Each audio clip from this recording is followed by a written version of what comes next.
So today we are very fortunate that we are having His Grace Adi Gadadhar Prabhu Ji to enlighten us on Chaitanya Charitamrita as well as on the sixth Goswami's name, Srila Jiva Goswami.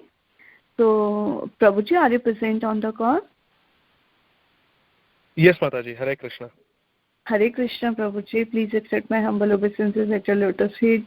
All glories to Srila Prabhupada, all glories to Guru Maharaj. Thank you so much, Prabhuji, for giving a valuable association and all the nectar to your lectures. Thank you so much. And now you can take over the call. Thank you so much, Prabhuji. Hare Krishna. Thank you, Pavitra Madhavi Mataji. Please accept my humble obeisances. My humble obeisances also to all the devotees who are listening. Today we are reading from Sri Chaitanya Charitamrita, Madhya Lila, chapter 19, verse number 162 and 163. We'll do two verses today. Jaya Jaya Shri Chaitanya Jaya Nityananda Jaya Advaita Chandra Jaya Gaura Bhakta Vrinda Jaya Jaya Shri Chaitanya Advaita Chandra Jaya Gaura Bhakta Vrinda Jaya Jaya Shri Chaitanya Jaya Nityananda Jaya Advaita Chandra Jaya Gaura Bhakta Vrinda. प्रेम फल पाकी पदे माली आस्वादया लता अवलंबी माली कल्प वृक्ष पाया. Translation and purports by His Divine Grace A.C. Bhaktivedanta Swami Srila Prabhupada. Translation.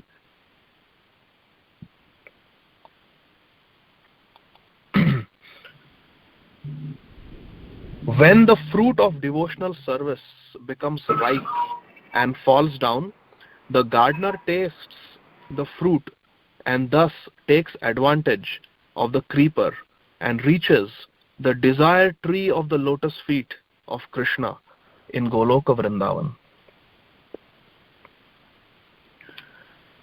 Verse number 163.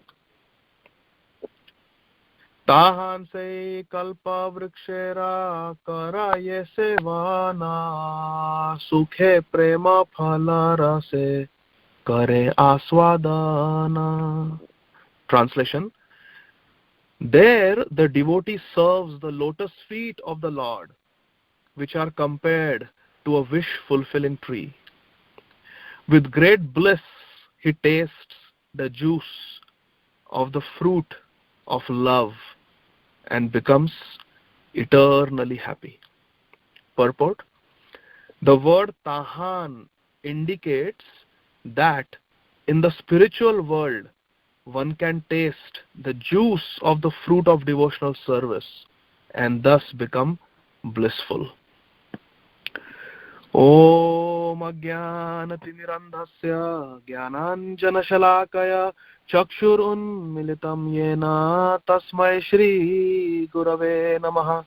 Shri Chaitanya Manobhishtam Sthapitam Yena Bhutale Swayam Rupa Kadamahyam Dadati Swapadantikam Vandeham Shri Guru Shri Yuta Padakamalam Shri Guru Vaishnavamscha Shri Rupam Sagrajatam Sahagana Raghunathanvitam Tam Sajivam Sadvaitam Savadutam Parijana Sahitam Krishna Chaitanya Devam Shri Radha Krishna Padan Sahagana Lalita Shri Vishakhanvitamscha Namah Vishnu Padaya Krishna Preshthaya Bhutale Shrimate Bhaktivedanta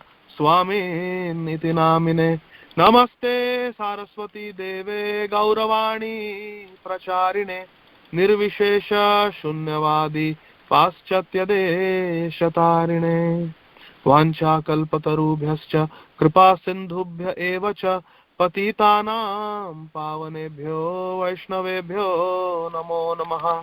Namo Mahavadanyaya Krishna Prema Pradayate Krishnaya Krishna Chaitanya Namne Gaura Tvise Namaha Panchatattvatmakam Krishnam Bhaktarupa Swarupakam Bhaktavataram Bhaktakhyam Namami Bhakta Shaktikam.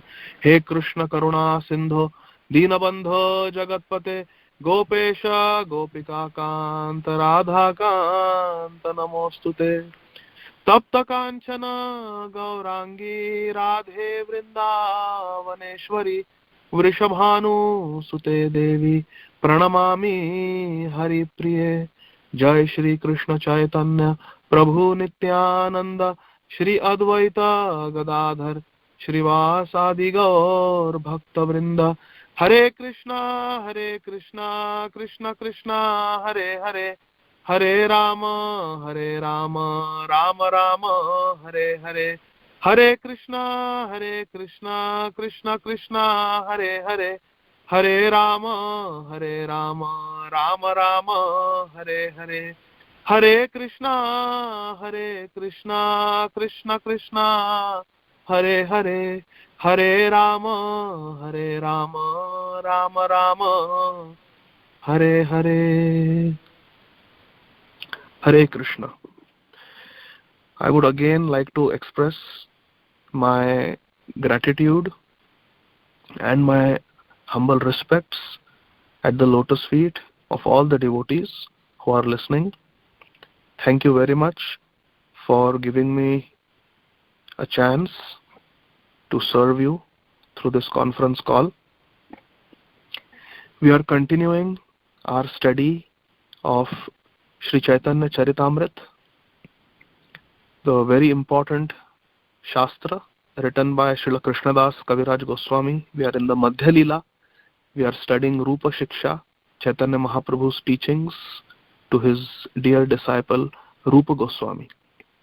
In the two verses that we read today, we are being taught by Srila Krishnadas Kaviraj Goswami Maharaj and Srila Prabhupada that devotees who very carefully have planted the seed of bhakti which they have received by the causeless mercy of Guru and Krishna. Guru Krishna Prasade Paya Bhakti Lata Bij. Devotees who have taken this bij, the seed, and planted the seed of bhakti in their hearts and have nourished that seed in the fertile soil of their heart with the water of Shravanam, Kirtanam Adi, hearing, chanting, and other devotional activities. Devotees who have nourished that seed with hearing, chanting, and other devotional activities, that seed slowly sprouts into a beautiful bhakti lata, into a beautiful devotional creeper. As the devotee continues to nourish this plant with hearing and chanting, this devotional creeper continues to grow upwards. It goes through the material world, through the Viraja river, through the Brahma Jyoti, across all the beautiful Vaikuntha planets, to the topmost planet in the spiritual world, Goloka Vrindavan. There, this devotional creeper finds shelter at the lotus feet of Krishna in Goloka Vrindavan. Srila Prabhupada and Srila Krishnadas Kaviraj Goswami clearly explain that the devotional creeper takes shelter at the lotus feet of Krishna in Goloka Vrindavan and then bears fruits of bhakti. And these ripe fruits of bhakti fall down, and the gardener, who is the sadhaka, picks up this fruit, ripened fruit of bhakti, and relishes its juice, its rasa. That is the bhakti rasamrit, the nectarian ocean of bhakti rasa. So Chaitanya Mahaprabhu is explaining this process of rasa to Rupa Goswami, and later on Rupa Goswami would write Bhakti Rasamrita Sindhu. He will expand on this rasa and give us Rasamrit Sindhu, give us an ocean of this rasa. And Srila Jiva Goswami will proofread the writings of Rupa Goswami, which is Bhakti Rasamrit Sindhu. So everything is connected. Everything is connected. Yesterday was the Tirobhav Tithi, the disappearance day of Srila Jiva Goswami. Here, Chaitanya Mahaprabhu very significantly says that the Bhakti Lata, the devotional creeper, takes shelter at the lotus feet of Krishna in Goloka Vrindavan. As we were introducing our esteemed, respected listeners, I was noting how Pavitra Madhavi Mataji, Priti Vilasini Mataji, Kamodaki Mataji, you are all saying, please accept my humble obeisance at your lotus feet, at least 3 times in your sweet conversations. You all mentioned lotus feet, referring to each other's feet as lotus feet. And here also, Krishnadas Kaviraj Goswami is talking about how the devotional creeper takes shelter of the lotus feet, Pada Pankaja, the lotus feet, Pankaj Angraya, the lotus feet of Krishna, which are compared to Kalpavruksha, desire trees, desire fulfilling trees. Krishna's lotus feet are like Kalpavruksha. But devotees are also Kalpavruksha. We chanted in our Mangala Charan prayers, Vancha kalpatarubhyascha kripa sindhubhya evacha patitanam pavanebhyo vaishnavebhyo namo namaha. Therefore the feet of devotees are also lotus feet, because the devotees have taken shelter at the lotus feet of Krishna. So it is very beautiful. I was going to talk about what is this about the lotus feet of Krishna, Krishna's sweet lotus feet. What is it so special about his lotus feet? And in the next verse, verse number 164, which will be discussed by the subsequent speakers, again, Krishnadas Kaviraj Goswami mentions about lotus feet. So maybe in the future classes, our esteemed speakers will talk about the lotus feet of Krishna. But yesterday was the Tirobhav Tithi of Jiva Goswami. And taking shelter of the lotus feet of Chaitanya Mahaprabhu, who is Krishna himself, also played a very significant role in the life of Jiva Goswami. It was actually a turning point in the life of Jiva Goswami. So we'll try to discuss that. Jiva Goswami is very intimately connected with what we are discussing now in Chaitanya Charitamrita. Jiva Goswami was born in a very privileged family. His 2 paternal uncles were Dabir Khas and Sakar Malik. Originally, their family was from Karnataka, very pious Brahmin family, but there was some dispute between the father of Dabir Khas, Sakar Malik, and Vallabh, 3 brothers. Their father had a tiff with his other siblings over something, and he decided to leave Karnataka and go to Gaudadesh, go to Bengal. So he came to Bengal and he settled. And Rupa Goswami, who was Dabir Khas and Sakar Malik, they were very, very enigmatic, very, very they had extraordinary qualities, extraordinary attributes to them. Very learned. Their speech was very powerful. Their thought process was very clear, and they made very good decisions. And they were very learned and respected in the Hindu society. At that time, Gaudadesh, Bengal, which is much larger than what we know today.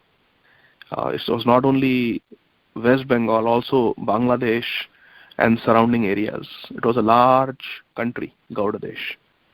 So Gaudadesh was ruled by Nawab Hussain Shah, who was a king working under the broader rule of the Sultan of New Delhi. So Babar, Akbar, these were the Sultan. They were the rulers, sultans ruling from New Delhi, and then they had appointed many such Nawabs who would rule particular pieces of land. So Gaudadesh was under the rule of the Muslim king Nawab Hussain Shah, and majority of the population in Gaudadesh was Hindu. Just the soldiers and the king, they were Muslims. So it was very crucial to maintain harmony, that the Hindus get along with the Muslim rulers. So as a political tactic, Nawab Hussain Shah, he made Rupa Goswami and Sanatan Goswami the Prime Minister and Home Minister of his country, because they were very respected Hindus, and they were very learned, they were fully qualified to serve in that capacity. But there was a little bit of politics and force involved in that, because Rupa Goswami, Sanatan Goswami, who were given the title Dabir Khas and Sakar Malik, they did not want to serve under the Mlecha king, but they were threatened that if you don't, we will torture and we will loot the Hindu society. We will destroy the temples and we will stop Hindus from practicing their dharma. Because of all this, Rupa Goswami and Sanatan Goswami, they agreed to serve, and they were given the title Dabir Khas Sakar Malik, and they were serving very nicely. But their heart was always at the lotus feet of Krishna. And they were based in Ramkeli, and in Ramkeli they had their own palace, and the three brothers lived together. Dabir Khas, Sakar Malik and Anupam. Anupam had one son. His name was Jiva. And these three brothers, Dabir Khas, Sakar Malik and Anupam, their mother, she was a very pious lady. The father had already left his body, but the mother used to see in what opulence they are living, in a palace with servants, beautiful gardens, beautiful beds to sleep on, beautiful silk clothes, expensive ornaments to wear, jewelry, so much opulence, so much wealth. They were living in the high society, but they were serving a Mlecha Sultan. So their mother used to earnestly pray to Krishna that please deliver my boys, please deliver my sons from this abominable condition that they are trapped in. She knew that they have no choice. If they don't serve the Nawab, the Hindus will be tortured. But she prayed to Krishna that please somehow deliver them from this abominable situation. They cannot live rest of their lives like this. Materialistic people. No. So she used to pray to Krishna. And this is the power of prayers. Dabir Khas, Sakar Malik and Anupam, they were always very much attracted to Vedic culture and specifically to Krishna. So they transformed their palace into a replica of Vrindavan. They had Yamuna, a replica of Yamuna. They had a small mountain-like structure built to remind them of Govardhan. They had Kadamba trees to remind them of Kadamba Kanan, the Kadamba forest in beautiful Vrindavan. Like that, they wanted to remind themselves of Vrindavan and Krishna at all times. They used to invite scholarly pandits and ask them to recite Srimad Bhagavatam, and they would study Bhagavatam under the guidance of these Brahmins, both Dabir Khas and Sakar Malik. But all this was done very confidentially, Guhyam. They did not want Nawab Hussain Shah to find out about these activities. But with the prayers of their mother, Dabir Khas, Sakar Malik and Anupam, they developed a great longing to meet Chaitanya Mahaprabhu. Jiva Goswami was hardly 1 or 2 years old at that time.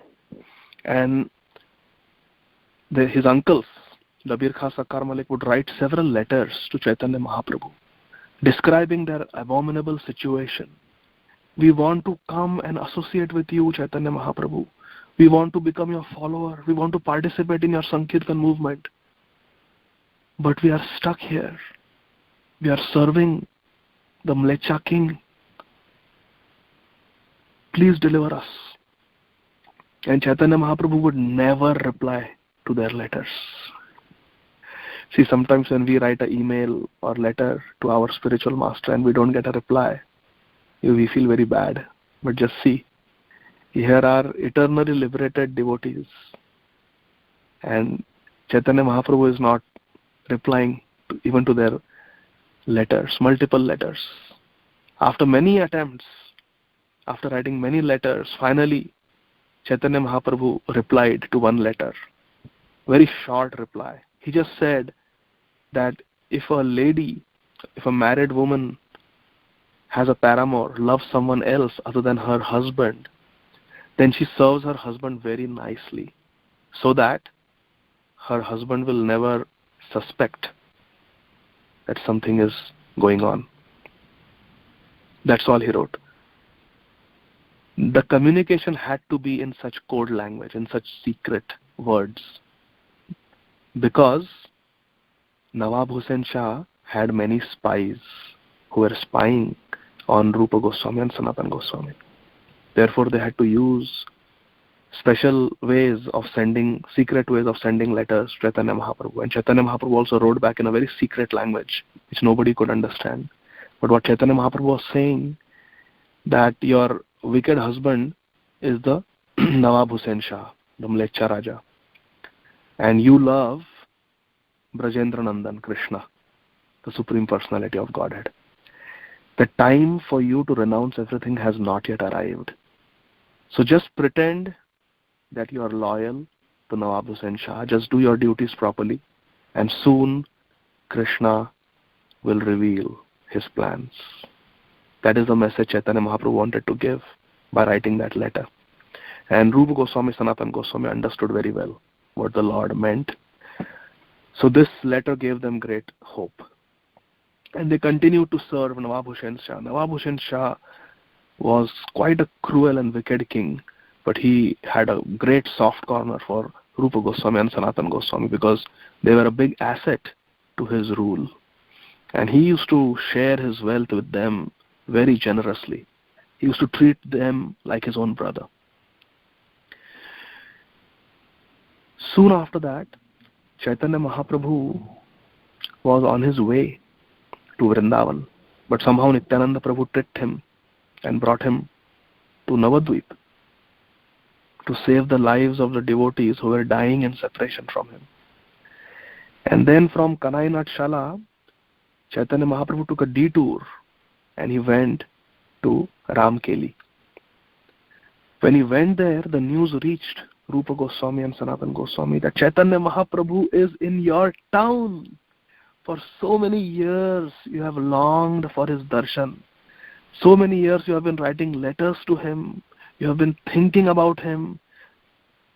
You have studied the scriptures scrutinizingly. You studied the 1 lakh verses of Mahabharata, and you found that verse which describes the advent of Chaitanya Mahaprabhu in Kali Yuga, which describes that Chaitanya Mahaprabhu is Krishna himself and he will come in Kali Yuga. You searched through the 18,000 verses of Bhagavatam, and in the 11th skanda, you found that one verse which says that this Chaitanya Mahaprabhu, who has inaugurated the Sankirtan movement, who is accompanied by his parshads, by his associates, is Krishna himself.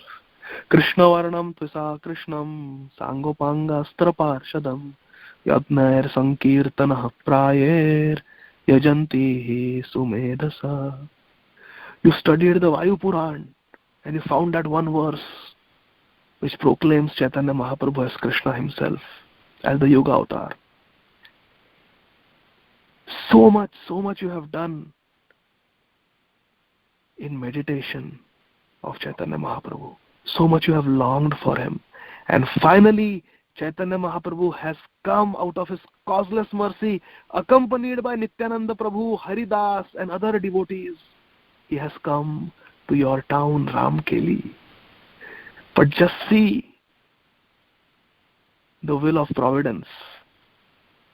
Rupa Goswami, Sanatan Goswami and Anupam so badly wanted to go and fall at the lotus feet of Chaitanya Mahaprabhu, give him a royal reception, serve him openly, but they could not do, because Nawab Hussain Shah was very vicious, and Nawab Hussain Shah was always suspicious of Rupa and Sanatan Goswami, and he had spies everywhere. Even in the palace of Rupa Goswami, Sanatan Goswami, there were spies. So Chaitanya Mahaprabhu was in their town, he was holding Nagar Sankirtan, but they could not attend. They waited patiently for nightfall.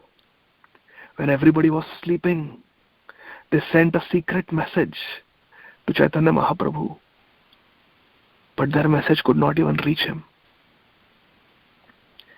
because of the fear of being discovered by the spies. But they very desperately wanted to surrender their lives to Chaitanya Mahaprabhu. So Rupa Goswami, Sanatan Goswami and Anupam, they wore clothes of ordinary people. And in the middle of the night, they walked secretly to the place where Chaitanya Mahaprabhu was doing Sankirtan. And Jiva Goswami was a toddler, just 2-3 years old. And he saw his father and his uncles walk away in the middle of the night. Somehow, unnoticed by anyone, he also followed them at night. And Jiva Goswami saw in the darkness of the night, his father and his 2 uncles met the most merciful Nityananda Prabhu and Haridas Thakur. Nityananda Prabhu and Haridas Thakur blessed them and very mercifully brought them in the presence of Chaitanya Mahaprabhu. Nityananda Prabhu introduced Rupa Goswami, Sanatan Goswami and Anupam to Chaitanya Mahaprabhu. And with straw of humility between their teeth, these 3 great souls fell at the lotus feet of Chaitanya Mahaprabhu like sticks, like danda in Dandavat, pranam. And they begged Chaitanya Mahaprabhu, "O Chaitanya Mahaprabhu, we are most abominable. We are serving the Mlecha king and we are completely engrossed in materialistic activities. We think we are very learned in Srimad Bhagavatam. The Pandits glorify us, and our problem is we actually believe them. Just look at our hypocrisy. We are trying to become humble Vaishnavas, but in our heart we have so much pride. We are so fallen. We are serving a dharmic master. Our lives are abominable. We are more fallen than even Jagai and Madhai. Why? Because Jagai and Madhai at least openly claim to be demons. They have no duplicity. They are openly committing sinful activities. But look at us. We pretend to be your devotees, but we are always enjoying material comforts and we are harboring pride in our heart. Therefore, we are worse even than Jagai and Madhai. But Namo Mahavadanyaya Krishna Prema Pradayate Krishnaya Krishna Chaitanya Namme Gauratu Se Namaha. But you are Mahavadanyaya. You are most merciful. You showed your mercy to Jagai and Madhai. Therefore, you are Patita Pavan. But we are more Patit than even Jagai and Madhai. Therefore, please, Chaitanya Mahaprabhu, shower your mercy on us. Please. When the 3 brothers petitioned Chaitanya Mahaprabhu like this, in the presence of Nityananda Prabhu, who is the most merciful, and in the presence of Namacharya Haridas Thakur, Chaitanya Mahaprabhu began to shed tears of ecstasy, seeing the humility, seeing the genuine humility of the three brothers, Chaitanya Mahaprabhu began to cry. And he said, "Stop it. Stop it. Your deep and genuine humility is breaking my heart. Please don't speak like this. You are my eternal servants, all three of you. I give you initiation right now. From today, your names will be Sanatan, Rupa, and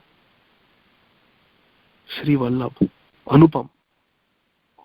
I'm changing your names. I'm giving you initiation. Please don't lament. Very soon, Krishna will answer your prayers and deliver you from this abominable condition. Now please have faith, please have patience, and go back to your palace. You are now my initiated disciples." And before the three brothers returned to their palace, Chaitanya Mahaprabhu, out of his love, told them something that melted their hearts with gratitude. Chaitanya Mahaprabhu told the three brothers, "Actually, from Kanai Natshala, I was supposed to go to Vrindavan.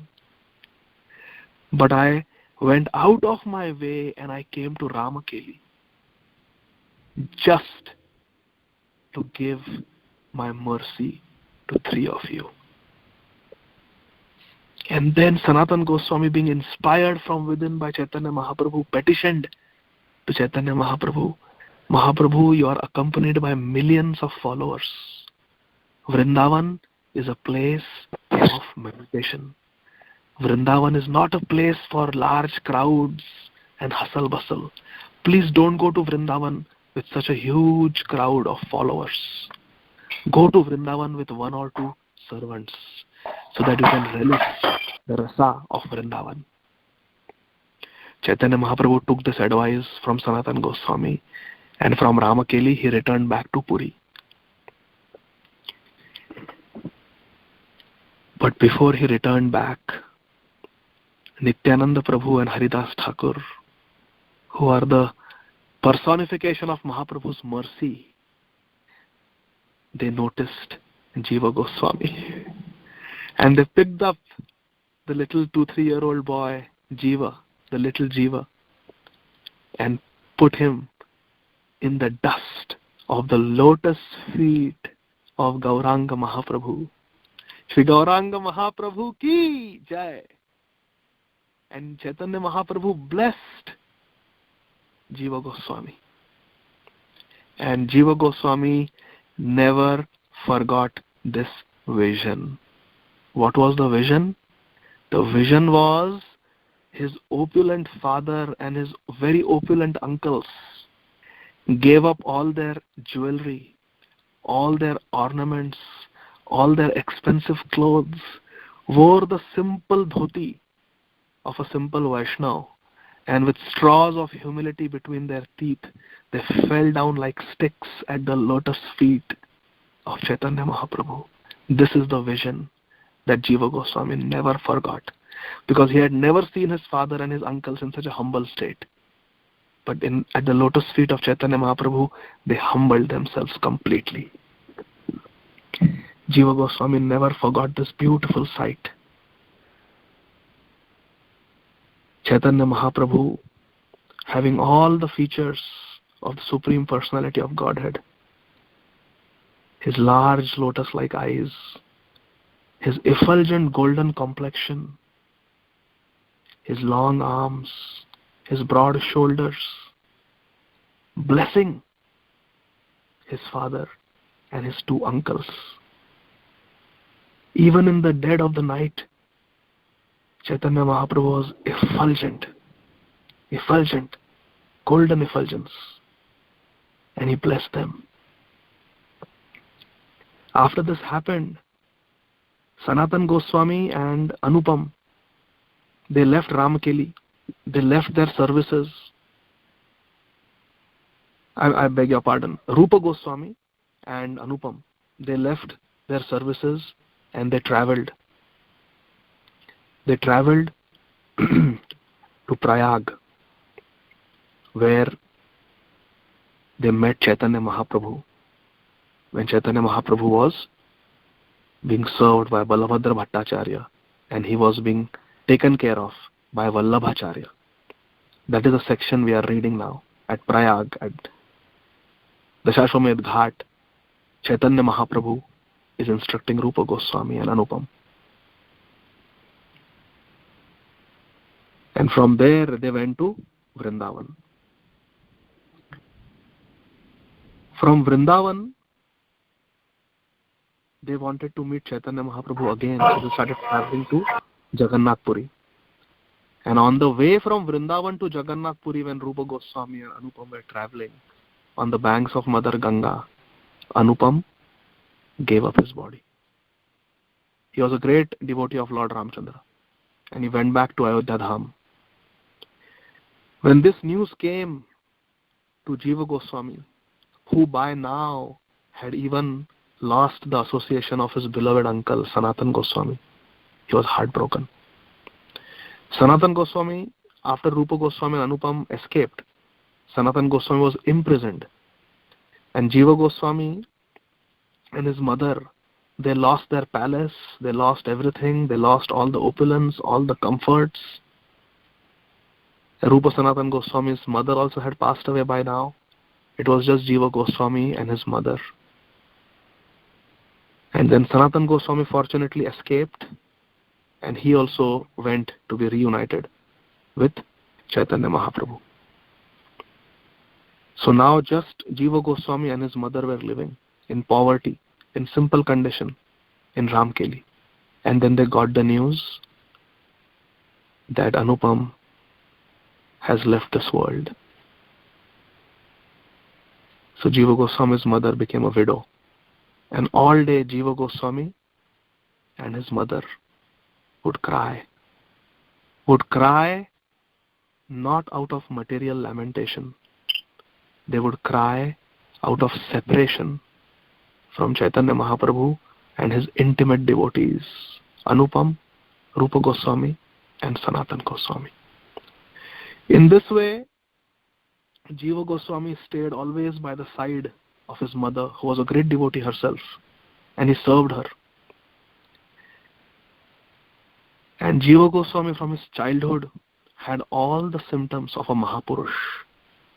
Jiva Goswami also had a golden complexion like Chaitanya Mahaprabhu. Jiva Goswami had Padmaksha, he had lotus eyes. And Jiva Goswami had long arms. Anyone who looked at Jiva Goswami could make out that he was a Mahapurush. He was not frivolous like his friends. In his childhood, he made with his own loving hands the deities of Krishna and Balram. And he would play with them, he would talk to them, he would sing to them, he would read about them. He would make mock prasad, mock bhoga, just imaginary bhoga, and he would offer it. He would decorate them with handmade jewelry, handmade clothes. He was always Krishna conscious, always serving his Krishna Balram. And when he grew up little bit, he was 7-8 years old, he used to cook for his Krishna Balram. And he would go to his friends who would be playing, and he would distribute Krishna Prasad to them. He would tell them stories of Krishna and Balram. He would tell pastimes about Krishna and Balram. And every night, he would embrace his Krishna and Balram and sleep. What a wonderful devotee, Jiva Goswami. And one night, when he was feeling intense separation from Chaitanya Mahaprabhu and Nityananda Prabhu and Haridas Thakur, he had a dream. And his Krishna and Balram appeared to him in his dream. And right in front of him, his Krishna and Balram transformed into Chaitanya Mahaprabhu and Nityananda Prabhu. And they told him, we are non-different. We are with you as Krishna Balram every single day, every single night. So please don't lament. And then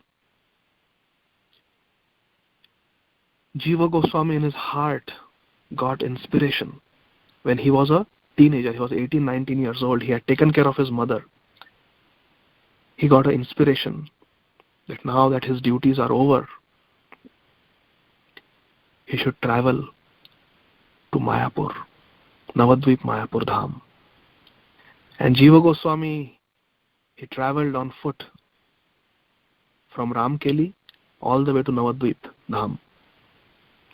When he came there, he found the house of Srivas Thakur. At that time, Nityananda Prabhu in his heart came to know that Jiva Goswami is coming to Navadvip just to meet him. Because the inspiration that Jiva Goswami had gotten was, go to Navadvip and take shelter in the dust of the lotus feet of Nityananda Prabhu. See again, dust of the lotus feet comes again and again, same theme. There must be something special about the lotus feet of Krishna. So Jiva Goswami comes to Navadvip, and there he finds the house of Srivas Thakur, because Srivas Angan is a very famous place. And when he goes there, Srivas Thakur comes out running to receive Jiva Goswami. And he says, "Oh Jiva, are you the nephew of Rupa and Sanatan Goswami?" And Jiva Goswami feels so humbled to hear the names of his exalted uncles that he cannot even say yes. In reply, he just offers obeisances to Srivas Thakur. And his obeisances mean yes. Then Srivas Thakur picks him up and embraces him. He says, "We Gaudiya Vaishnavas are so proud of your uncles. We love your uncles so much. We keep hearing about their pastimes in Vrindavan, how they are living a simple life, how they have received the mercy of Chaitanya Mahaprabhu, how Chaitanya Mahaprabhu has empowered them, how Chaitanya Mahaprabhu has given them the seva of studying scriptures and expanding on them, showing the ideal life of a Goswami, living the highest character, building temples in Vrindavan and excavating the holy places of Krishna and Radharani's eternal pastimes in Vrindavan, and how they are wearing just a kopin, how they are living like simple Babajis, how they sleep under different trees on different nights, how they are so renounced and how they are dear to the Brajvasis. The glories of your uncles, Rupa Goswami and Sanatan Goswami, are unlimited. We are so happy to see you, dear Jiva. Please come and meet Nityananda Prabhu." And then Srivas Thakur holds the hand of the little boy, just 18, 19 years old, Jiva Goswami, and brings him in Srivas Angan, that very place where Chaitanya Mahaprabhu every night used to have ecstatic kirtans, the equivalent of Ras Lila. In that Srivas Angan, Jiva Goswami for the first time had darshan of Nityananda Prabhu. See, we have to understand what Jiva Goswami is going through. Because by the time Jiva Goswami came to Navadvip, Chaitanya Mahaprabhu had already wound up his earthly pastimes. Chaitanya Mahaprabhu had already disappeared from this world. But Nityananda Prabhu was still there. So Jiva Goswami had darshan of Chaitanya Mahaprabhu just once, when he was 3 years old. After that, he never saw Chaitanya Mahaprabhu in the physical world, on the earthly plane. But Nityananda Prabhu was still there. So Nityananda Prabhu embraced Jiva Goswami and welcomed him to Navadvip. He said, "My dear Jiva, I was waiting for you. I knew you would come here. Therefore, I left my hometown of Kardaha and I came all the way to Navadvip. Please stay with us and I will take you on Navadvip Dham Parikrama. But before that, let us take blessings of Sachi Mata and Srimati Vishnu Priya Devi." Saying this, Nityananda Prabhu took Jiva Goswami to Yogapeeth. Yogapeeth is the birthplace of Chaitanya Mahaprabhu. He took him to the house of Chaitanya Mahaprabhu. Just outside the house in the veranda was sitting Srimati Sachi Devi. She was wearing a white sari of a widow.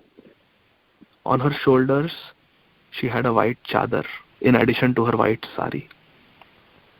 Her hair were grey, just like her sari. Her face was full of wrinkles, and her body was very frail, very thin, and completely emaciated, in separation from her Lord, her darling son, Sachinandan. And inside the house was the personification of Vipralambha Seva, Srimati Vishnu Priya Devi. Nityananda Prabhu went up to Sachi Mata and told her, "O mother, I have brought the nephew of Rupa Goswami and Sanatan Goswami with me. His name is Jiva." As soon as Sachi Devi heard that Jiva Goswami had come, she immediately got up, and from the veranda she came down, and with folded hands she welcomed Jiva Goswami. She said, "My dear Jiva Goswami, welcome, welcome. Please come inside and please accept the remnants of Chaitanya Mahaprabhu. Chaitanya Mahaprabhu has left us, but every day Vishnu Priya cooks for him and I offer him secretly. And Chaitanya Mahaprabhu every day secretly comes and eats the bhoga cooked by Vishnu Priya and offered by me. With great relish he eats, and he leaves behind remnants for us. That's how I know that he comes every day. Come, today I will give you the remnants of Chaitanya Mahaprabhu." And she tells Ishan is the servant, "Oh Ishan, look, Shripati has come, Nityananda Prabhu has come. First wash his feet." And then Ishan comes. He is also elderly. He comes and he washes the lotus feet of Nityananda Prabhu and drinks the Charanamrit and gives the Charanamrit to Jiva Goswami. And then Nityananda Prabhu, Sachi Mata and Jiva Goswami, they go inside the house and they accept the Mahaprasad of Chaitanya Mahaprabhu, which was cooked by Vishnu Priya Devi. Jiva Goswami feels such a romanch, such an ecstasy when he tastes that powerful Mahaprasad of Chaitanya Mahaprabhu. And then Nityananda Prabhu tells Sachi Mata that I am going to take Jiva Goswami on Navadvip Dham Parikrama. Please bless him.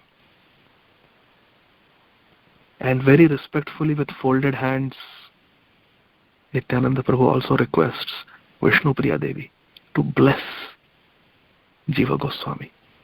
Nityananda Prabhu said, "This Jiva Goswami is going to play a very important role in the mission of Chaitanya Mahaprabhu. Please bless him." And then Sachi Mata places her lotus feet on the head of Jiva Goswami.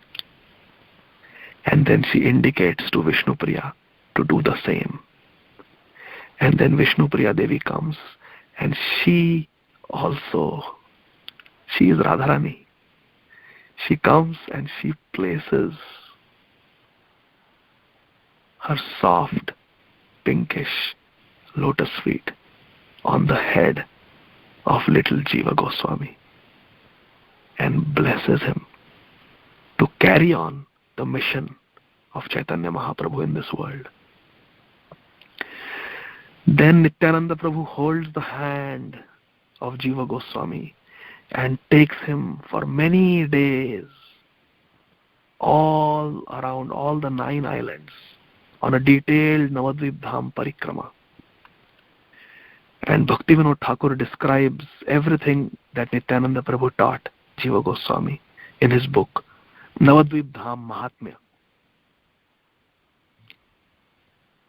One may wonder, how could Bhaktivinoda Thakur possibly know what Nityananda Prabhu told Jiva Goswami on that parikrama? Because Bhaktivinoda Thakur was not even there. How would he know? Our acharyas explain. This is very beautiful. This is very beautiful. Our acharyas explain how this is so. Nityananda Prabhu took Jiva Goswami on Navadvip Dham Parikrama. Hundreds of years later, Bhaktivinoda Thakur writes a book, Navadvip Dham Mahatmya, and he describes in detail this Navadvip Parikrama. He was not even there. How does he know? Our acharyas explain, the conversation might have taken place between Nityananda Prabhu and Jiva Goswami in Sanskrit language. Who knows? Jiva Goswami wrote his literature in Sanskrit language. Bhaktivinoda Thakur is writing the book Navadvip Dham Mahatmya in Bengali language. He was not there physically. Even the bhasha is different. How does Bhaktivinoda Thakur know what transpired between Jiva Goswami and Nityananda Prabhu? What discussions took place? This bhasha transcends all the other languages, all the other bhashas. It is not about Bengali. It is not about Sanskrit. It is not about English. It is not about Hindi or any other language. This language is called, this bhasha is called Samadhi Bhasha. When our great acharyas go in Samadhi, they have access to all the intimate pastimes that ever took place. They enter those pastimes and they relish. This is the fruit. This is the rasa. This is the nectar, the juice that Krishnadas Kaviraj Goswami is describing in Chaitanya Charitamrita in today's verses. Remember, in today's verses we read how the devotee picks up the fruit that has fallen down from the Bhakti Lata and tastes the juice, the rasa of that fruit. This is it. Samadhi Bhasha. Chaitanya Mahaprabhu is sitting in the forest of Vrindavan next to the river Ganga under a tree. Nityananda Prabhu, Advaita Acharya are close by. Gadadhar Pandit is standing close by. Srivas Thakur is holding chamar. Brahmaji is offering the arti. Mukund Dutt, Vasudev, Sanjay, they are singing the glories of Chaitanya Mahaprabhu. Shivji, Narad Muni and Sukdev Goswami are overwhelmed with loving ecstasy. They are overwhelmed with devotional emotions, beholding this beautiful Gaura Arti, where Chaitanya Mahaprabhu's Kanti, his effulgence, his color is more effulgent, more brilliant than crores of moons. Bahu koti chandra jine badana ujwala. A beautiful garland made of forest flowers is shaking very beautifully in the wind, the breeze that is blowing on the banks of Ganga in the forests of Navadvip. Gala deshe bana mala kore jhala mala. How does Bhaktivinoda Thakur know this Gaurarti? Samadhi Bhasha. This is Samadhi Bhasha. In their Samadhi, they enter into these Nitya Leelas. So Nityananda Prabhu gave lot of shiksha, lot of teachings to Jiva Goswami. And then Nityananda Prabhu blessed Jiva Goswami. My dear Jiva Goswami, just for you I have come from Kardaha to Navadvip. I have taken you on all the pastime places of Chaitanya Mahaprabhu. I have told you the glories of Navadvip Dham. I have told you how the four prominent acharyas of all the four Vaishnava Sampradaya, Vishnu Swami,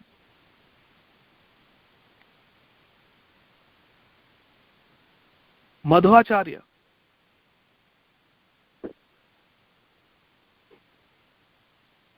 Ramanujacharya,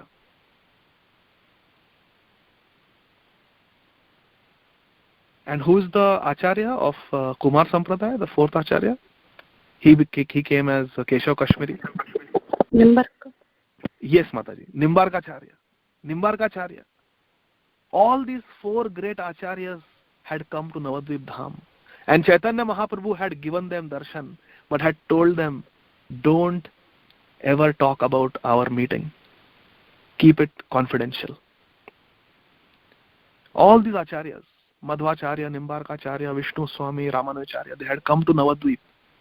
And they had had darshan of Chaitanya Mahaprabhu way before Chaitanya Mahaprabhu appeared in this world. All these intimate stories, all these intimate leelas were narrated to Jiva Goswami by Nityananda Prabhu himself. And now Nityananda Prabhu is telling him, I have told you everything. Your uncles Rupa Goswami and Sanatan Goswami are eagerly waiting for you in Vrindavan Dham. They have very important service for you. So please proceed to Vrindavan Dham now. But on the way, stop at Varanasi. There, a great Vaishnava scholar lives. His name is Madhusudan Vachaspati.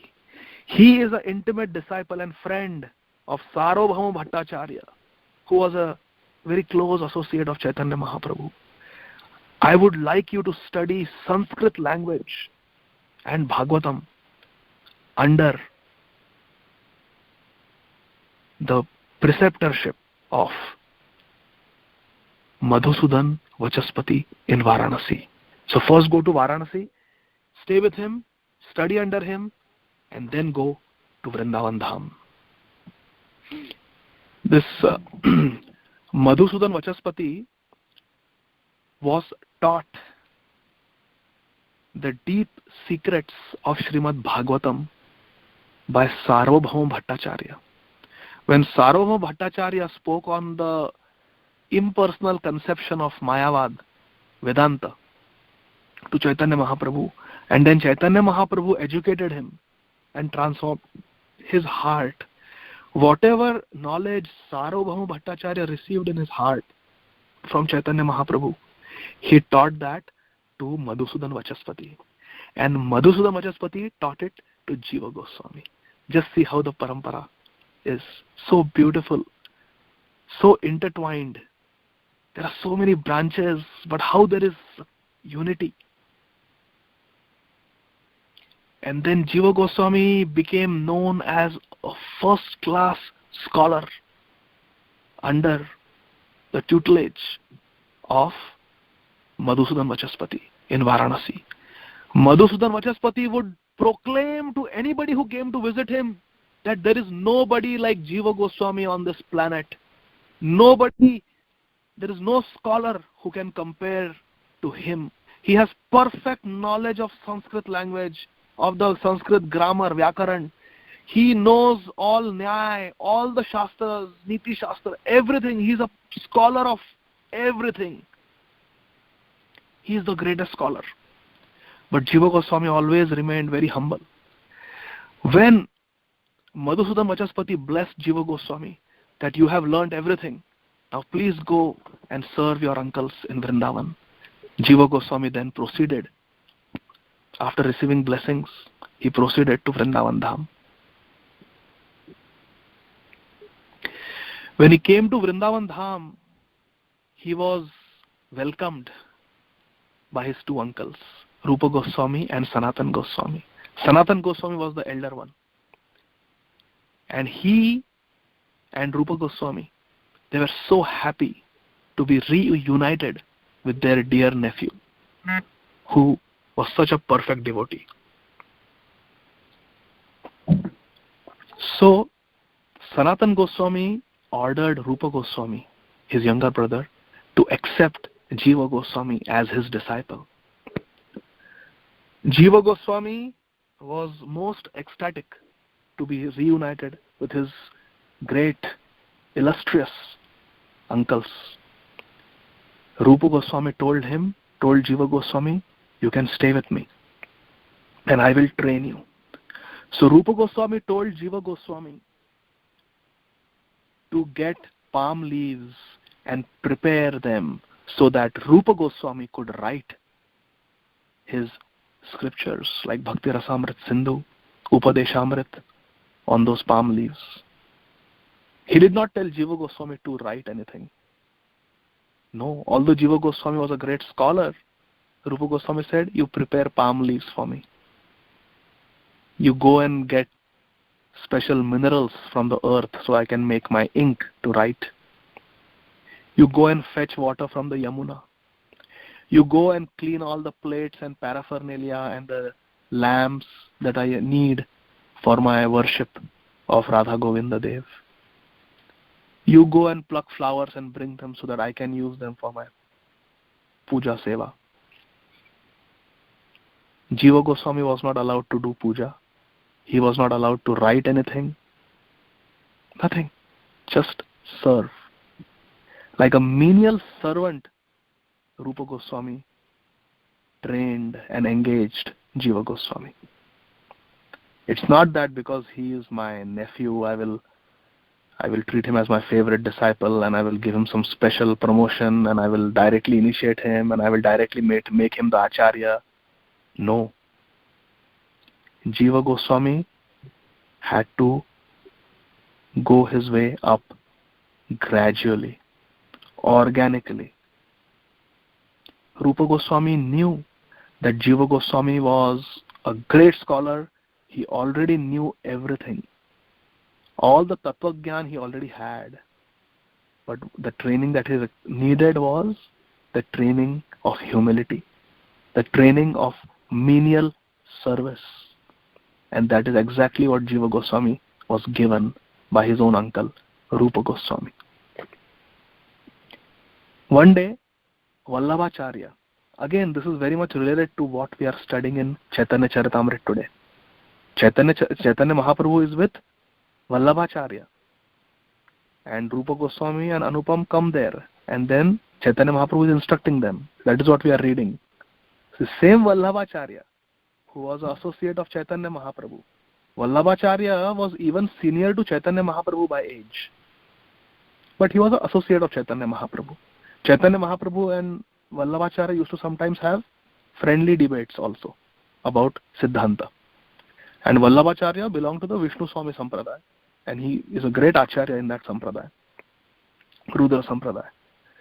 So the same Vallabhacharya, now he was really old, really aged, very frail. But he had such respect for Rupa Goswami and Sanatan Goswami. Because it was in front of him that Chaitanya Mahaprabhu had instructed Rupa Goswami. So now Vallabhacharya, who is very old, one day he came to meet Chaitanya Mahaprabhu. He came to meet Rupa Goswami. And Rupa Goswami received him with great respect. And out of etiquette, because Vallabhacharya is a senior devotee, he is an associate of Chaitanya Mahaprabhu.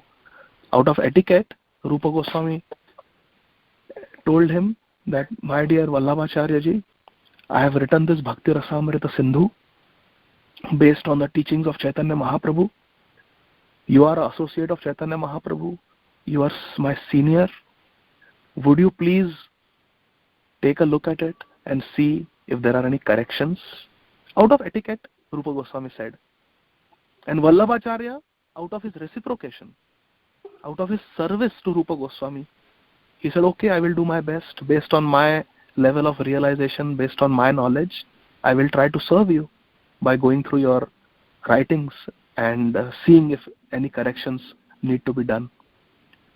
So Vallabhacharya, elderly saintly person, based on his level of realization, based on his knowledge of Siddhanta, he read Bhakti Rasamrita Sindhu written by Rupa Goswami, and he greatly appreciated it. And he said that Rupa Goswami again said, please tell me if there are any corrections. Out of service, because Rupa Goswami was asking to serve him in that way that was being asked for, Vallabhacharya said, if you ask me, then maybe this few things you can change, this can be done like this. Here I think this word might be more appropriate grammatically. In this way, Vallabhacharya pointed out 2 or 3 corrections to Rupa Goswami in Bhakti Rasamrita Sindhu. So Rupa Goswami gave him a pen and ink and he said, yeah, please write it down, correct it on the palm leaf. So Vallabhacharya did as Rupa Goswami told. And then Rupa Goswami profusely thanked Vallabhacharya with great humility. And Vallabhacharya also offered his respects, and then he left. As Vallabhacharya was leaving, he saw one very effulgent young boy who was doing seva. He was doing some seva for Rupa Goswami, making some garlands, plucking some flowers, cleaning the puja paraphernalia, this and that. So Vallabhacharya stopped. He looked at this boy. He had such a beautiful devotional effulgence. Vallabhacharya asked him, my dear child, who are you? So he said, I am Jiva Goswami. I am the humble servant of Rupa Goswami. Ah, Rupa Goswami, Vallabhacharya said. He is such an intimate disciple of Chaitanya Mahaprabhu. I had come to meet him. In fact, Rupa Goswami showed me something that he had written, the Bhakti Rasamrita Sindhu, and he told me to make some corrections. So I just pointed out some corrections to him, but what a beautiful work it is. When Jiva Goswami heard from Vallabhacharya that Vallabhacharya had found mistakes in the writings of Rupa Goswami, his own spiritual master, Jiva Goswami took it as his sacred duty to correct this. Because Chaitanya Mahaprabhu had instructed Rupa Goswami. Rupa Goswami wrote down whatever he had learned from Chaitanya Mahaprabhu. To find mistakes in that is equivalent to finding mistakes with Chaitanya Mahaprabhu. So Jiva Goswami thought it was his duty. And also, being a great scholar, he understood that the so-called mistakes that Vallabhacharya has pointed out are actually not mistakes. Actually, Vallabhacharya is mistaken. So Jiva Goswami very respectfully explained to Shripad Vallabhacharya that actually the mistakes that you have found and the corrections that you have proposed to Rupa Goswami are actually not right. Please think of it this way. And then Jiva Goswami explained based on Bhakti Shastras, based on Bhakti Siddhanta, based on Sanskrit Vyakaran, grammar, based on everything. Jiva Goswami explained to Vallabhacharya that what Rupa Goswami had written originally is based on the higher Siddhanta, based on the higher Dharma, higher Rasas. And what Vallabhacharya was suggesting was also right, but it was the lower Dharma. It was the lower Rasa.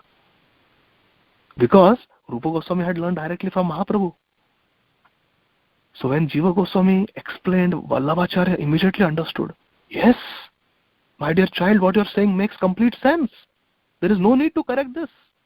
In fact, the corrections that I have proposed will make the work inferior. What Rupa Goswami had originally written is much better than what I am proposing. So he says, I must correct this. So he immediately goes back to Rupa Goswami and says, show me those palm leaves again. I am going to scratch out my corrections. What you had written originally is correct. Thanks to your beloved disciple, Jiva Goswami, I have realized this. And then he scratched out his own proposed corrections and Very happily, Vallabhacharya left. Vallabhacharya did not take it offensively because Jiva Goswami did not speak offensively. Jiva Goswami was so respectful, so sweet that Vallabhacharya actually felt enlightened by talking to Jiva Goswami. He actually felt uplifted. He did not feel insulted. See, this is how we have to learn. This is what we have to learn from Jiva Goswami. How to give feedback. It is an art. Sometimes we see in our own friend circles, in our own devotee circles, somebody is not doing something right and we want to give a constructive feedback so that the devotee can improve. There is a way we have to do it. We have to ask ourselves, am I the right person to give this feedback? Is this the right time? Is it the right environment? Should I give feedback in front of 10 other devotees or should I give it in private? What are the right words? What is the right time for giving feedback? All these factors are important. So Jiva Goswami gave the feedback so sweetly to Vallabhacharya that Vallabhacharya was not offended. And Vallabhacharya left very happily. But Rupa Goswami became very angry with Jiva Goswami. He chastised Jiva Goswami. Who do you think you are? You have developed great pride because of your scholarship. Vallabhacharya is an acharya in his sampradaya. Moreover, he is an associate of Chaitanya Mahaprabhu. Chaitanya Mahaprabhu is my spiritual master. So Vallabhacharya, being an associate of Chaitanya Mahaprabhu, is my superior. He is like my guru. And you are my disciple and you are finding faults with the associate of your guru's guru. This is so wrong. This is Vaishnava Aparadha. Vrindavan is a place for pure devotion. There is no place in Vrindavan for false pride, and you have falsely become pride. You have falsely become proud of your scholarship. Therefore, Jiva Goswami, you must leave Vrindavan Dham. There is no place for you. Please go away. In this way, Rupa Goswami very heartbreakingly, he chastised Jiva Goswami and also gave him a punishment, danda, to go away. Jiva Goswami did not question the logic of Rupa Goswami. Jiva Goswami did not counter the judgment of Rupa Goswami. With folded hands, he accepted his mistake, gave no explanation, gave no argument, and quietly left. And he went to the banks of Yamuna near Mathura, around 1 hour walking distance from the Bhajan Kutir of Rupa Goswami, outside Vrindavan, in Mathura. There was a hole next to the banks of Yamuna, which crocodiles had made. And it was abandoned hole, crocodile hole. Jiva Goswami went inside that hole, gave up eating and drinking, and whole day he would just chant Hare Krishna Mahamantra and shed tears of genuine repentance. See, Jiva Goswami was in Dharam Sankat. He did not correct Vallabhacharya out of his own pride. He corrected to protect the dignity of the Gaudiya Vaishnava Sampradaya. But still, he was punished. But Jiva Goswami had the fortitude and the humility to accept punishment. Rupa Goswami told him, I had given you my writings for proofreading, Upadeshamrit, Bhakti Rasamrit Sindhu, to proofread. And you have started thinking that you are so great. You have forgotten the first verse of Upadeshamrit. Vacho vegam manasa krodha vegam jivha vegam udaro pastha vegam etan vegan yo vishayeta dhirah sarvam apiman pruthavim sashishya. First verse of my Upadeshamrit you have forgotten. Rupa Goswami chastised Jiva Goswami. Vacho vegam. You have to control your speech. You could not control your speech. You could not control your anger. You could not control your tongue. And you are posing yourself as a Goswami. Leave Vrindavan at once. Jiva Goswami was filled with guilt and repentance.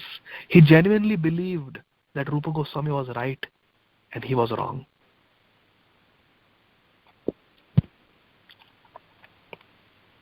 Every few days he would drink little bit of wheat flour mixed with Yamuna water and drink it. Otherwise nothing. He was fasting, chanting and crying. But Sanatan Goswami, being so merciful, he began to search for Jiva Goswami everywhere. Every day Sanatan Goswami would go on Govardhan Parikrama.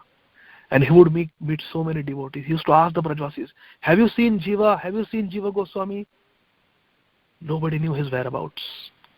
One day some villagers told him that we don't know about Jiva Goswami, but there is one Babaji who is living in that crocodile hole. And all day long he chants Hare Krishna Mahamantra. He does not eat or drink anything much. And he's crying in ecstasy, crying in separation. Tears are always decorating his beautiful lotus eyes. Sanatan Goswami immediately understands, this must be my Jiva Goswami. Sanatan Goswami, with his merciful nature, he goes there to that crocodile hole and he finds Jiva Goswami. His body had become skin and bones, emaciated from his self-imposed fast and austerities.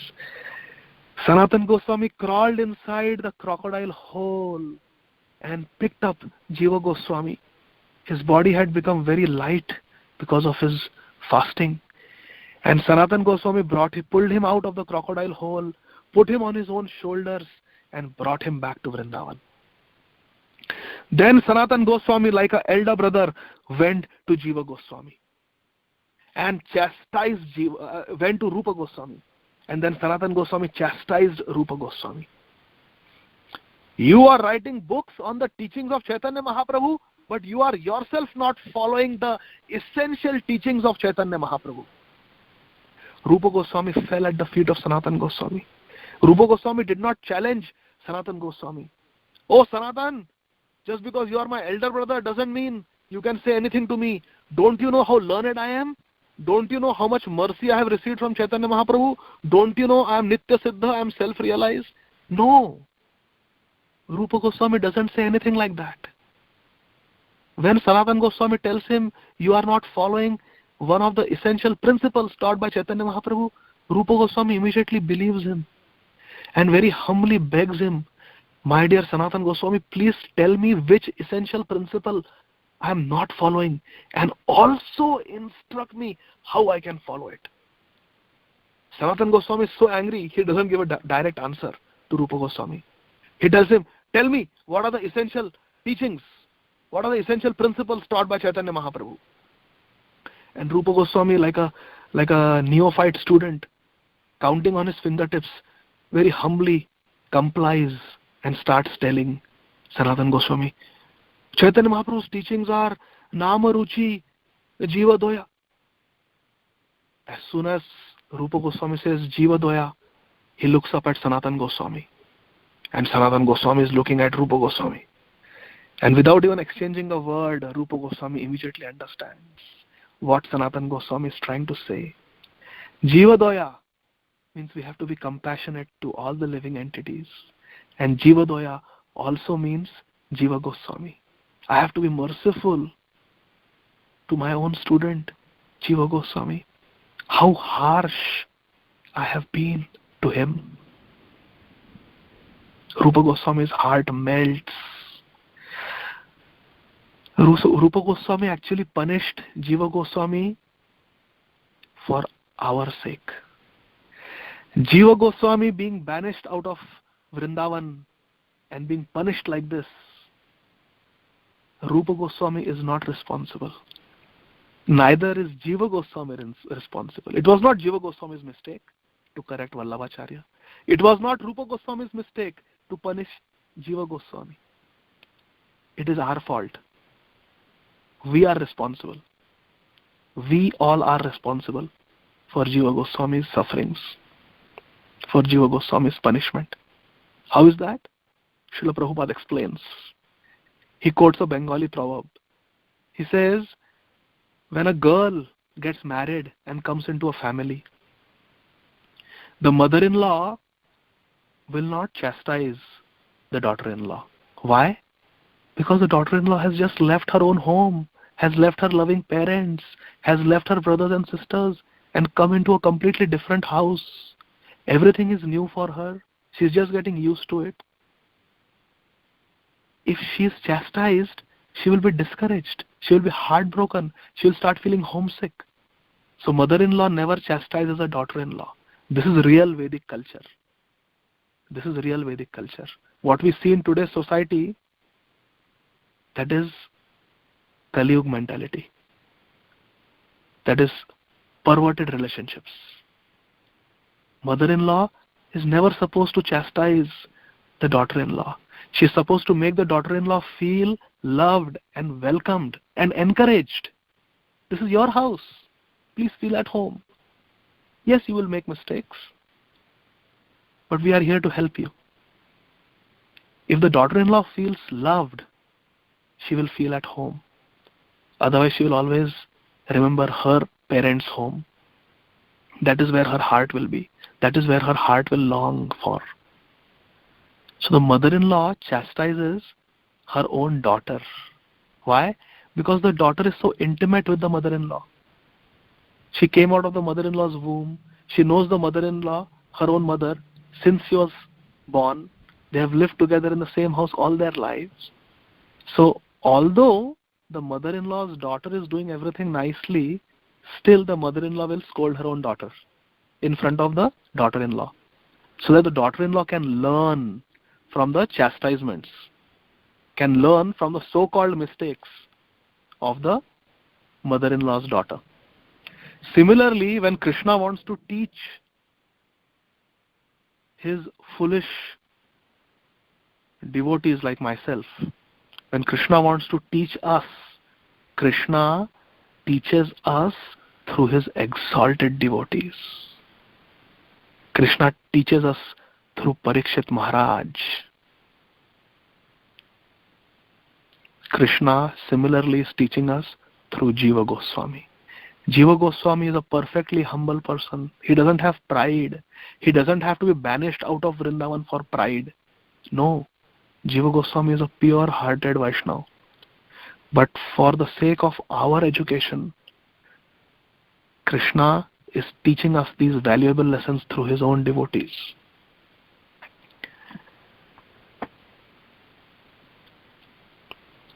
Rupa Goswami asks Sanatana Goswami, I have made such a blunder by punishing Jiva Goswami.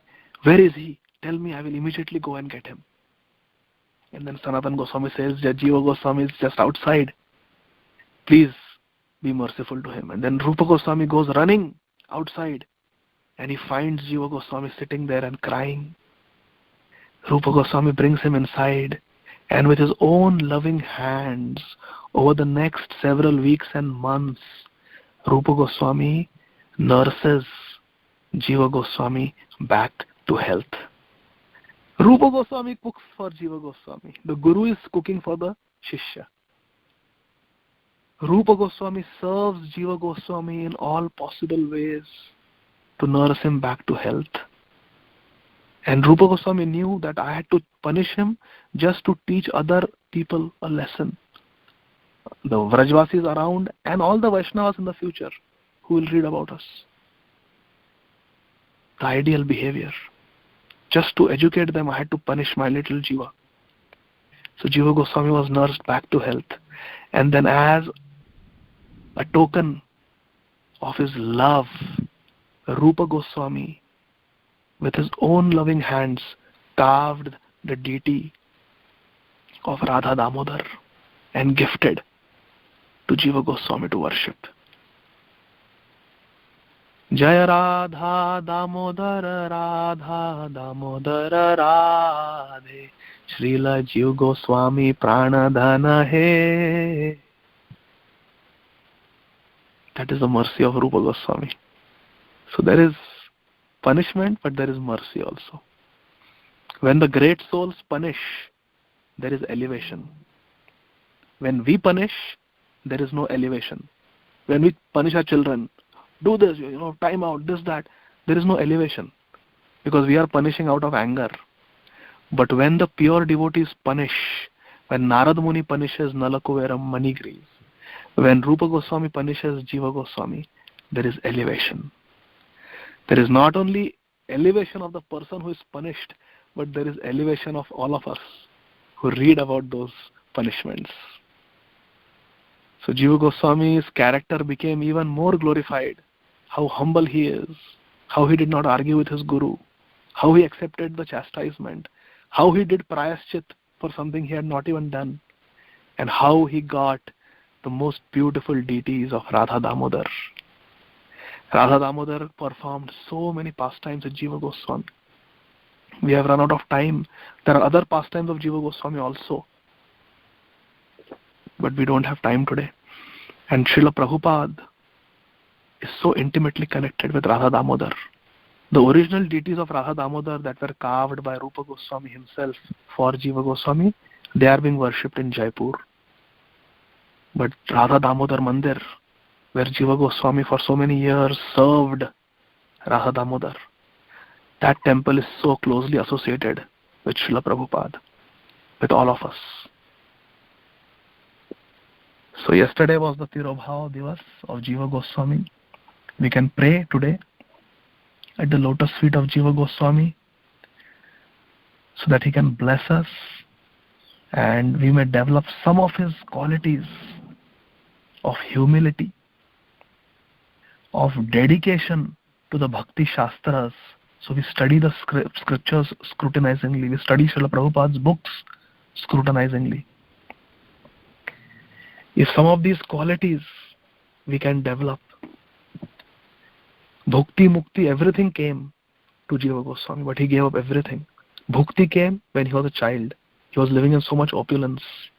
But when everything was lost, he was happy, because now he was fully surrendered in the mercy of Chaitanya Mahaprabhu. Mukti came when he was in Varanasi. So much knowledge, he was known as such a big Pandit, scholar. He could have gone into the path of liberation, mental speculation, empirical philosophy. No. He could have written so many books about his own philosophy. No. He gave up Bhukti and Mukti, because Bhukti and Mukti are the greatest impediments. Bhukti means material sense enjoyment. We perform sinful activities. We are not able to follow the 4 regulative principles. That is Bhukti. Senses are uncontrolled. And Mukti means when we become knowledgeable, when we gain a lot of knowledge, we developed Mayavadi tendencies, or we think that we know more than our Guru. I once met a devotee. He is a very learned scholar of Sanskrit, and he is in our movement, and he was telling me that actually, Prabhupada taught that we should greet each other with Hare Krishna or Hari Bol. No. He said that is all wrong. In the original language, Sanskritam, it is not even Sanskrit. Actual word is Sanskritam. In the Sanskritam language, we should greet each other by saying Shubham, all auspicious. That is the proper greeting. So just see, now he is initiated in ISKCON. But just see how when we get too much knowledge, we think that now we know more than Prabhupada. Now we know more than our Guru. All these impediments came in front of Jiva Goswami, but he kicked them out. He overcome them. There is one more pastime of a Digvijay Pandit, Rup Narayan, who came and he took signature from Rupa Goswami and Sanatan Goswami. I was going to describe this pastime in detail, but we don't have time today. But when he came to Jiva Goswami was willing to give his own signature. But when he saw that his gurus have given signature to protect their reputation, to protect the reputation of the Gaudiya Vaishnava Sampradaya, Jiva Goswami debated with him and thoroughly beat him in debate for 7 days continuously. So Jiva Goswami for himself, when it came to himself, was very humble. But when it came to protecting the Acharyas, when it came to protecting Chaitanya Mahaprabhu's teachings, when it came to protecting the Gaudiya Vaishnava Sampradaya, Jiva Goswami was uncompromising. With full nishtha, he did it. So a lot of things to meditate on. The class was actually supposed to be much longer. There were several other points, but we have run out of time. We can do that in the future classes. So Jiva Goswami's character is, there is no end to the glories of Jiva Goswami. He wrote Shad Sandarbha. He wrote a book on grammar called Hari Namamrit Vyakaran, where he teaches the rules of Sanskrit grammar using the names of Krishna and Radharani. Krishna Conscious way of teaching grammar. And on the 10th canto of Srimad Bhagavatam, on the Dasham Skanda, Sanatan Goswami wrote a tika. It's called Vaishnava Toshani. So Jiva Goswami was asked by Sanatan Goswami to expand on that. Write more on the 10th canto. Expand on my book, Vaishnava Toshani. So Jiva Goswami wrote his tika on Sanatan Goswami's tika, which was a tika on the 10th canto of Srimad Bhagavatam. And out of humility, what did Jiva Goswami name his own tika? Laghu Toshani. So Sanatan Goswami's book was Vaishnava Toshani, and Jiva Goswami named his commentary Laghu Toshani. Laghu means small. So that is the. So similarly, when Vishwanath Chakravarti Thakur, Rupa Goswami wrote Bhakti Rasamrita Sindhu. Sindhu means ocean. Bhakti Rasa means the mellows of bhakti. So Rupa Goswami wrote Bhakti Rasamrita Sindhu. When Vishwanath Chakravarti Thakur wrote a commentary on Bhakti Rasamrita Sindhu, he named his book Bhakti Rasamrita Sindhu Bindu. Means one drop, Bindu, from the Sindhu of Bhakti Rasa. Just see their humility. Sanatan Goswami wrote a commentary on Srimad Bhagavatam called Brihad Bhagavatamrit. Brihad Bhagavatamrit. And when Vishwanath Chakravarti Thakur wrote a commentary, he named it Laghu Bhagavatamrit. That is the Brihad Bhagavatamrit, the big Bhagavatamrit, nectar of Bhagavatam, Bhagavatamrit, Brihad Bhagavatamrit, and their book is Laghu Bhagavatamrit, small particle. That was Rupa Goswami, Laghu Bhagavatamrit. And then when Vishwanath Chakravarti Thakur wrote, he wrote a book called Bhagavatamrit Kana, even small particle. So see, Brihad Bhagavatamrit, big Bhagavatamrit, junior devotee is writing Laghu Bhagavatamrit, means small, and devotee coming in line after that, Vishwanath Chakravarti Thakur is writing Bhagavatamrit Kana, means just one atom, one particle from Bhagavatamrit. So big, small, and atom. Like that, this is their humility. They don't step on the toes of the previous acharyas. So a lot of things to learn from the lives of our great Vaishnava acharyas. I thank you all very much for giving me a chance to be in your association and trying to serve you. Shri Chaitanya Charitamrit ki jai, Srila Krishnadas Kaviraj Goswami Maharaj ki jai, Srila Jiva Goswami ki jai, Jagat Guru Srila Prabhupada ki jai.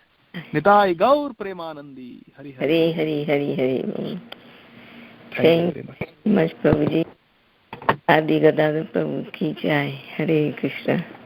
It's very nice. Srila Prabhupada ki jai. Explained very nicely. Thank you. Very deep. Thank you, Kamalaji Mataji. Hare Krishna. Thank you, Mataji. Hare Krishna. Hare Krishna, Prabhu. Go ahead.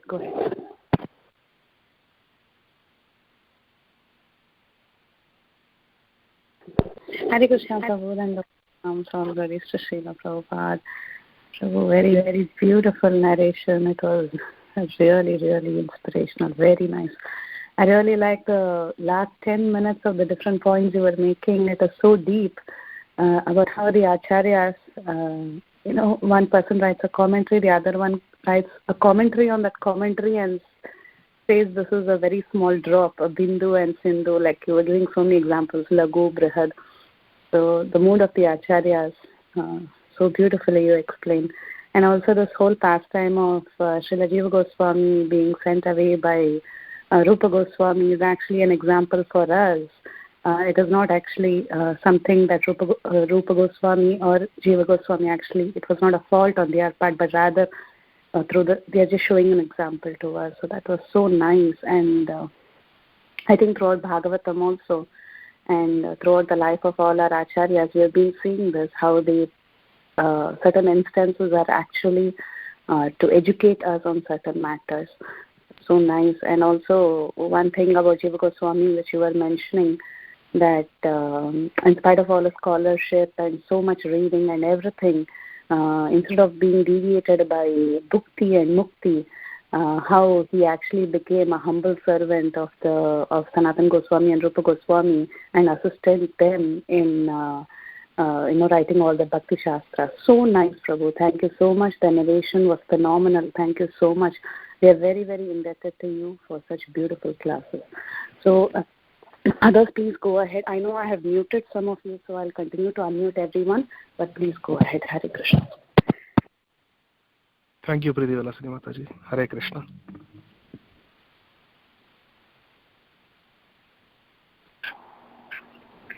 Hare Krishna. The 100 pranam Adi Gadadhar Prabhu, as usual, sitting in the Shri Radha Gopinath temple and hearing from Samir Brahmachari that much potency in your lecture, and almost all points covered by Vilasini Gopi. 100 pranam Adi Gadadhar Prabhu. Thank you very much for your wonderful assistance. We are not able to go Bhakti Viksha class, but after attending Chaitanya Charanamrita, we feel that we are sitting in the Bhakti Viksha class. Thank you, Hare Krishna. Hare Bol Dandavat. Thank you, Vrinda Gopika Mataji. Hare Krishna. Dandavat Pranam.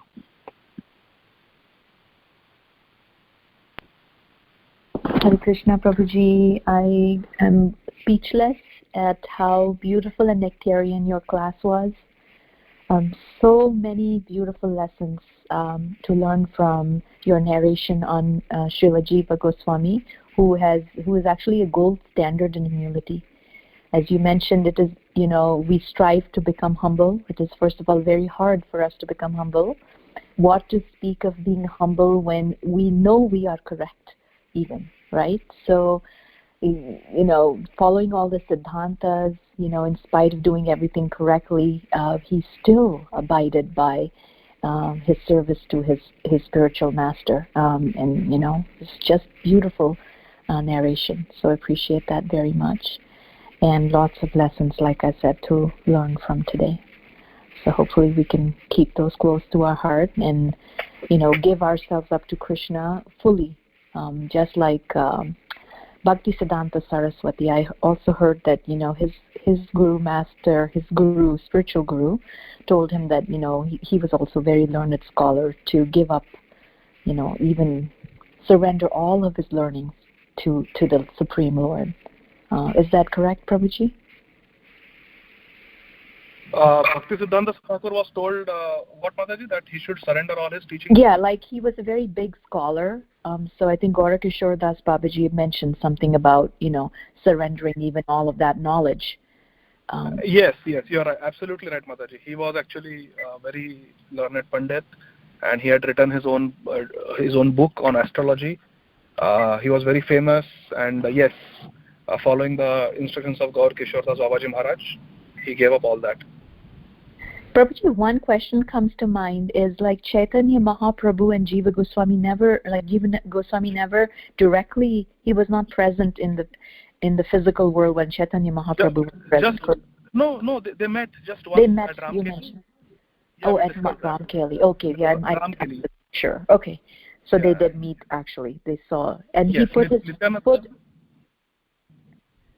he blessed him, right? He blessed Jiva Goswami by putting his feet on his head or something. Yes. So wow, that is amazing. Just simply amazing that we have all of these scriptures, which are in the line of disciplic succession. So much to learn. Thank you so much, Prabhuji. Thank you so much. Yes, Mother. Thank you so much. There are different versions, like there are different biographies. Most of the information comes from Bhakti Ratnakar. But so the details may be a little different. Like some commentators say that, for example, Madhusudan Vachaspati was the younger brother of Sarvabhauma Bhattacharya. Okay. Somewhere it is said that he was a disciple, somewhere it is said that he was a friend. But whatever it is, we can understand the principle. So here, yes, Nityananda Prabhu, he took Jiva Goswami and got him blessed by Chaitanya Mahaprabhu in Ramkeli. That time Jiva Goswami was just 3 years old. Oh, 3 years old. That's what I wanted to know also. Thank you for sharing that, Prabhuji. And once all the devotees have asked questions, and the recording has stopped, I have just one request for all the devotees. I wanted to share something very special that I learned about this morning. So, Preeti Vilasini Mataji, after the recording, I can share that with all of you for just 1 minute. That would be very, very nice. Thank you. Sure, Mataji, sure. Thank you, Mataji. Hare Krishna, Adi Gadadhar Prabhu, Dharmat Pranam, all glories to Prabhupada.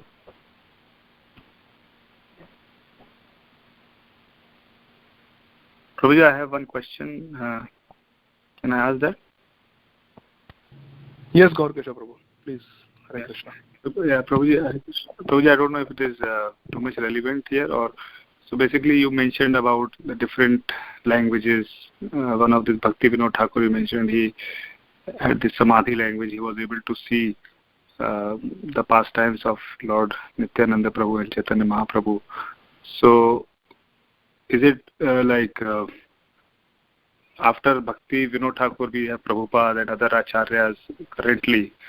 So, can you give some more examples in the recent who have such kind of revelations or Samadhi Bhasha, and is it first of all, is it a relevant question? Do we really need to know that or not?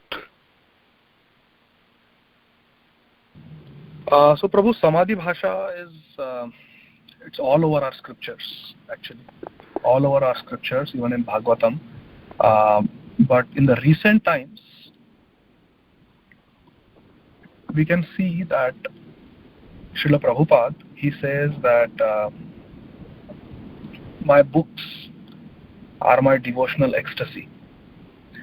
Krishnadas Kaviraj Goswami says same thing about Chaitanya Charitamrita, that I am more than 90 years old.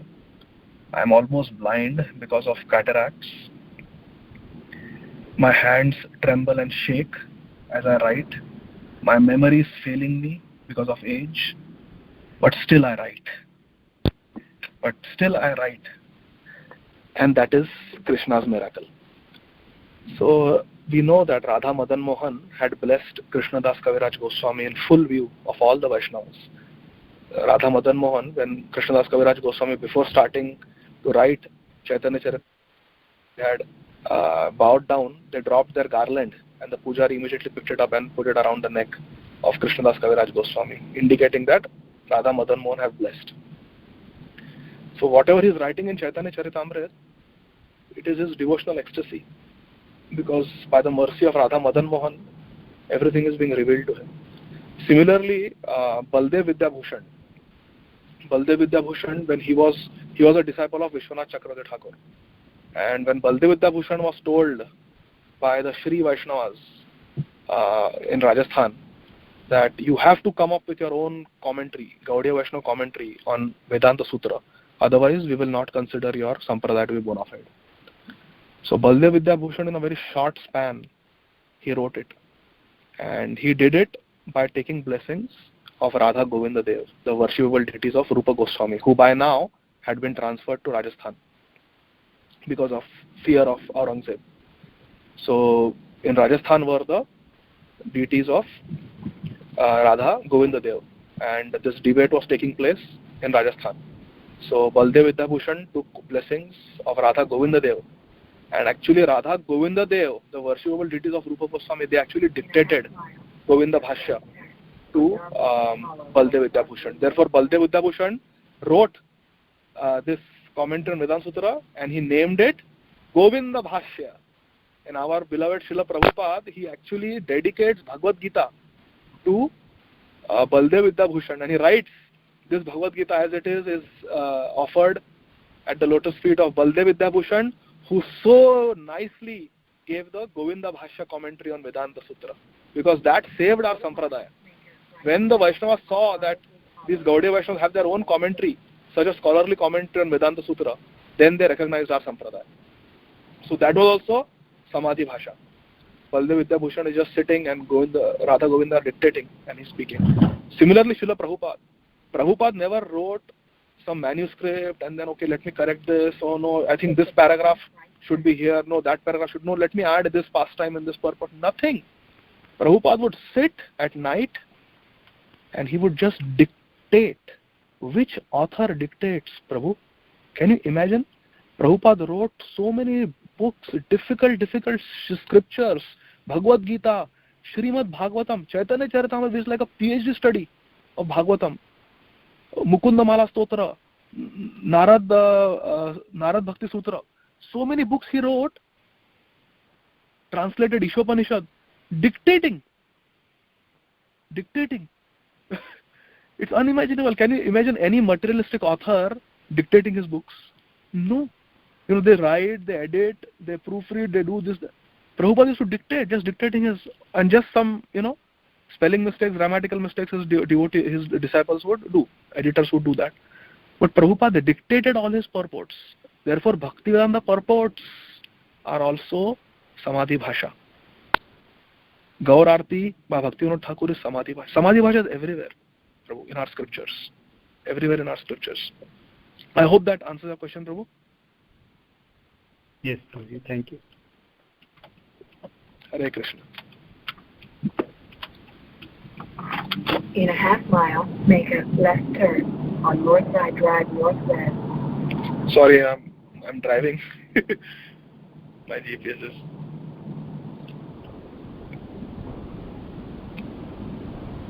If there are no more questions or comments, we can let Mataji speak. We can stop the recording and then let Mataji speak. She has some important announcement. Hare Krishna.